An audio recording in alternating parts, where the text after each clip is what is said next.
Hey, so we're going to go ahead and get the discussion started about the Oklahoma severe weather event today.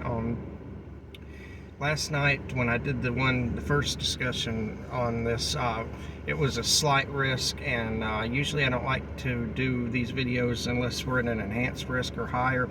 But I did the video last night in anticipation that there was a very high chance they'd upgrade to an enhanced risk. Well, they've upgraded it to a moderate risk today.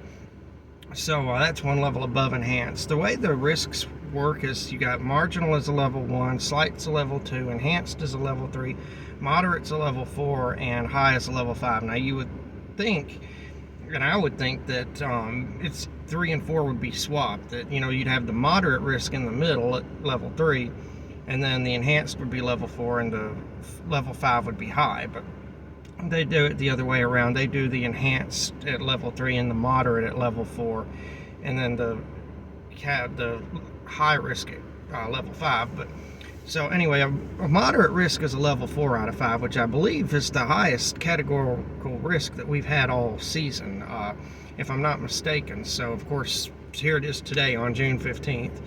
We finally get the moderate risk, or at least we're directly under moderate risk in Norman and Oklahoma City. I think back in the February event, we might have had a moderate risk real close by, but I'm not sure that Norman and Oklahoma City were ever directly under that moderate risk. It might have been just to the west of us, but either way, moderate risk it's pretty significant. Usually when there's a moderate risk, they're expecting significant severe weather and usually significant tornadoes. I think the moderate risk, and I was reading the discussion, and I know they touched upon this in the Storm Prediction Center discussion, that part of the upgrade to the moderate risk was they were expecting widespread wind damage from the derecho event. Now, I mentioned in the video last night that I do expect that these storms are going to merge and form into a derecho, which a derecho is basically, you might have heard of this before, they're long-lived severe wind events. The momentum of the storms gets so strong that they basically move as fast as the wind speeds they're producing. So you can get a lot of damage over a widespread area, and even after the thunderstorms within the line start to weaken themselves, the wind momentum can still be as strong as when the storms were much stronger, closer to where they initially developed. So that's why derechos are real long-lived events. They can go on for thousands of miles. Now this derecho would be developing basically right overhead, so the widespread wind damage threat would actually materialize further southeast of our Norman, Oklahoma City area, from southeastern Oklahoma into south central Arkansas or extreme northern Louisiana. But still, initially, right as they were developing, they can still produce those real strong winds. And then, of course, as they're developing further to the northwest, when they start originally developing as those individual supercells, you have the tornado risk and strong wind and very large hail risk. So as I touched upon on the video last night, I'm not going to get too much into this because I pretty much covered it well in the video last night. We got this strong subtropical fetch of the jet stream. So we got two jet streams. We got a polar branch and a subtropical southern branch. The polar northern branch has been, which gave us the February event, that's been gone since April.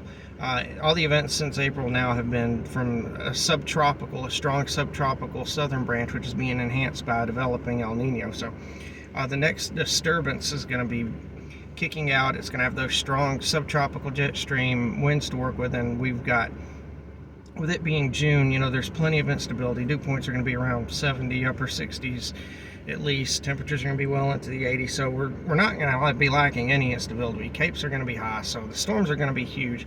They're going to first develop off to the northwest, kind of close to the Oklahoma, Kansas, and Texas Panhandle area, where that northeast corner of the Texas Panhandle, the eastern Oklahoma Panhandle, and into southwest Kansas. That's where initiation is going to first start, and then it's where that initiation first starts that those storms are going to have their most supercellular and rotating tornado characteristics. Now, they'll continue to rotate way down into Oklahoma, but it's when they first start that cycle that we're about 30 to 50 miles after they first started, where they first gone up, is where they can reach maturity and produce the largest tornadoes and the most longest track tornadoes. So that's where initiation is going to happen first, and those storms are going to start to merge and cluster out probably in northwestern Oklahoma, somewhere halfway between Woodward and Oklahoma City. But along the dry line, new storms are going to break the cap, and those are going to take on those supercellular characteristics and start to rotate, and they're going to reach maturity basically between I always do this, I call it I-81. It's Highway 81 up to I-35, basically between that area, just west side of Oklahoma City, west side of Norman, the Rower-Tuah counties west of Oklahoma City, Norman. That's where those cells are going to be reaching maturity and could produce their largest tornadoes, or their more longer track tornadoes, and then those storms will begin to merge with the first cluster that formed off to the northwest, which is already merging into cluster. And it's when it's all kind of come together right over the Norman, Oklahoma City area, just southeast of where we're going to get that derecho threat. So anyway, so the moderate risk was more to cover derecho wind damage rather than tornado damage. The dew point and the temperature spread is a little bit high today. You don't really want that for tornadoes. It can easily happen. You want the temperature and the dew points closer together, closer to 100% humidity, because those cloud bases are lower and much more surface rooted and can easily get to the ground. So there's going to be a pretty big spread. So it's not going to be, the tornadoes, the funnel clouds, the condensation funnels are going to have a long way to go before they would reach the ground.